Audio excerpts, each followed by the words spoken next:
Cintai bukan mencelai. Bukankah dakwah Nabi mengajak, bukan menghinakan? Jelas ya? Coba dicek lagi. Ini adab. Ini yang bicara ulama-ulama salaf. Ulama salaf, orang-orang terdahulu. Kami diajarkan adab dahulu sebelum belajar ilmu. Kata Imam Malik, saya belajar adab kemudian 20 tahun baru setelah itu saya belajar ilmu. Dan saya ketahui ternyata belajar adab itu lebih utama dibandingkan dengan ilmu.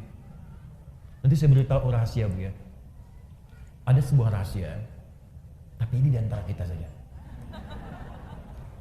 Kalau ibu bisa belajar adab ini lebih bagus, atau tanamkan kepada anak anda, cucu anda, belajar adab lebih dahulu, maka Allah akan buka semua peluang ilmu dengan begitu mudahnya. Adabnya berhasil, ada orang yang ketika adabnya berhasil baru dibacakan sekali, Allah sudah tanamkan kalimat itu dalam jiwanya, seketika hafal. Imam Al-Bukhari itu sekali dibacakan langsung hafal. Abu Hurairah punya adab yang tinggi, didoakan oleh Nabi, begitu dibacakan seketika langsung ingat. Ada orang yang baru mendengar langsung paham kemana arah pembicaraan ini. Ada. Apa rahasianya? Yuk, adab yang kedua.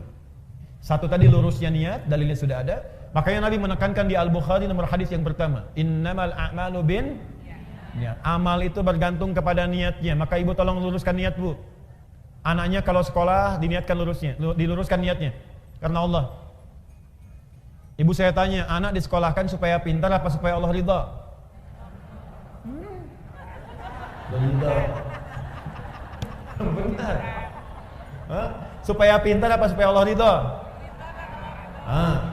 Tuh kan mulai nambah, pintar dan Allah ridha.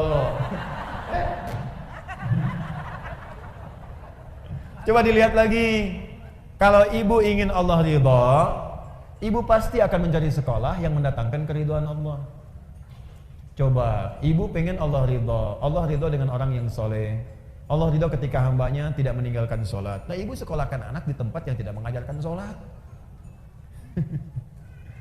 Ya gimana? Ya wajar kalau pulang dia nggak bisa sholat. Ya wajar kalau dia pulang ibunya capek teriak-teriak, sholat dulu. Nah, asarnya, mama gimana sih? Tadi barusan duhur, sekarang udah asar lagi. Coba cek. Maka cari yang pintar dan Allah ridha. Sekarang banyak, Bu, sekolah-sekolah yang membuat murid pintar dan Allah ridha. Dan sekarang Masya Allah kampus-kampus bahkan membuka beasiswa bagi para penghafal Quran.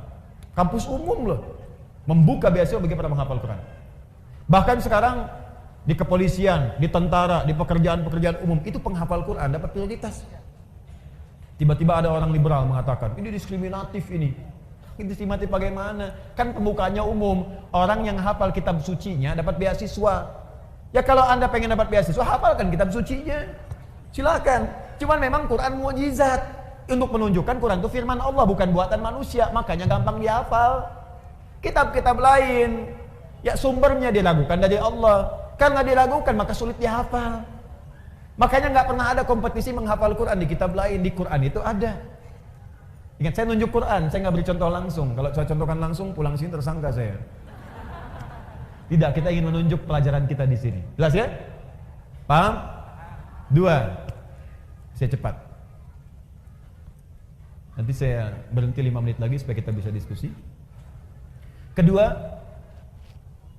adab yang kedua, bagaimana seseorang dia bisa mendapatkan ilmu yang baik si Allah Subhanahu wa taala sesuai dengan adabnya dan akhlaknya, maka dia menjaga hubungan dengan Allah Subhanahu wa taala.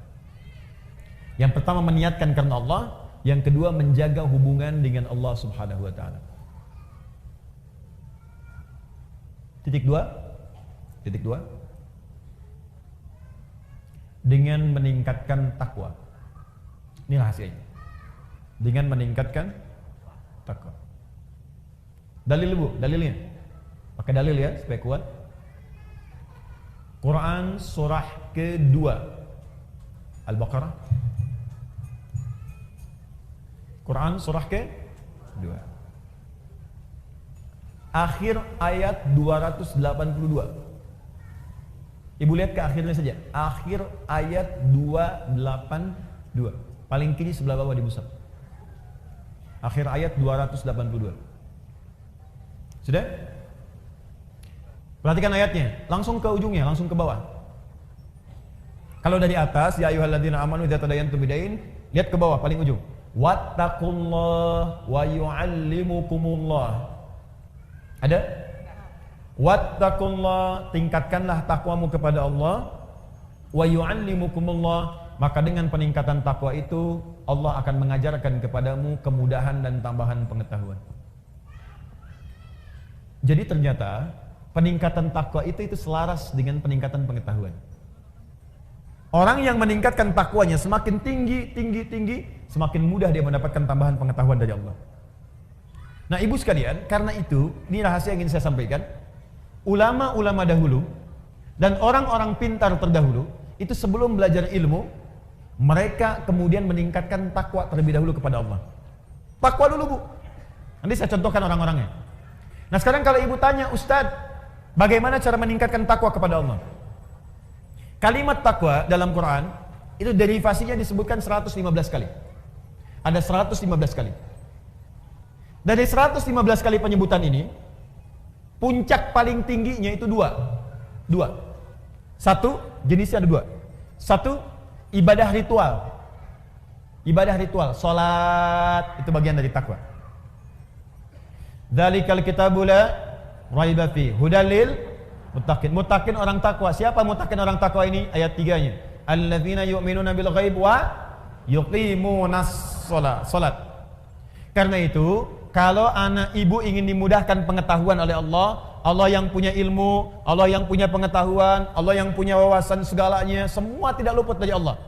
Ya, perhatikan, wa huwa ala kulli syai'in qadir, wa huwa bikulli syai'in alim. Semua Allah tahu. Kalau ingin diberikan oleh Allah pengetahuan itu, maka dekati Allah pemiliknya. Bagaimana caranya? Salat, tingkatkan salatnya. Maka anak ibu jaga betul disiplin salat. Kalau perlu tambah bu, tahajud. Ini saya sebelum ke sini, saya pamit pada anak saya, terus sedang ikut program tahajud di sekolahnya. Sekarang bagus di anak-anak SD, kelas 1 SD, ya itu sudah dibawa ke masjid.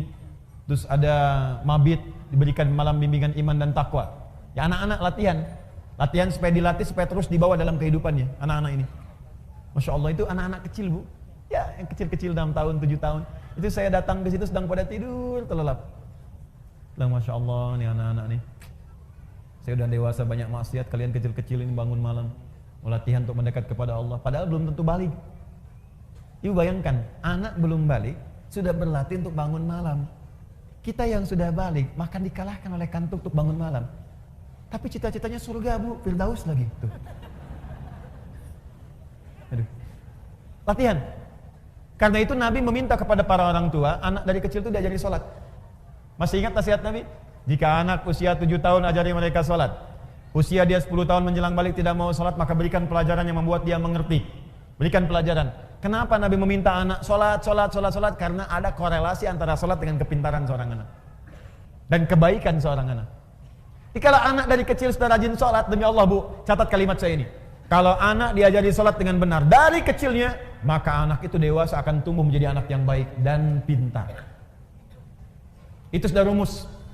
Ibu cek ya, Al-Kindi, Al-Ghazali, Al-Farabi, ya Ibnu Sina, Al-Khawarizmi, Al-Battani, itu semua ulama-ulama ini dari kecil sebelum mereka belajar pengetahuan dididik oleh orang tuanya sholat. Kedua, Al-Quran. Masih ritual hubungan kita dengan Allah. Ibu saya kasih saran bu ya, di mumpung saya lihat ada anak-anak yang tadi kecil bersuara macam-macam atau ibu sendiri, saya sarankan begini, mumpung masih ada waktu, ibu dekati Al-Quran dan dekatkan anak-anak itu dengan Al-Quran.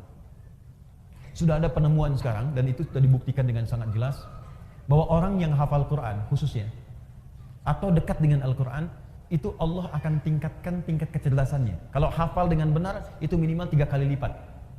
Ada korelasi antara peningkatan kecerdasan dengan hafalan Quran.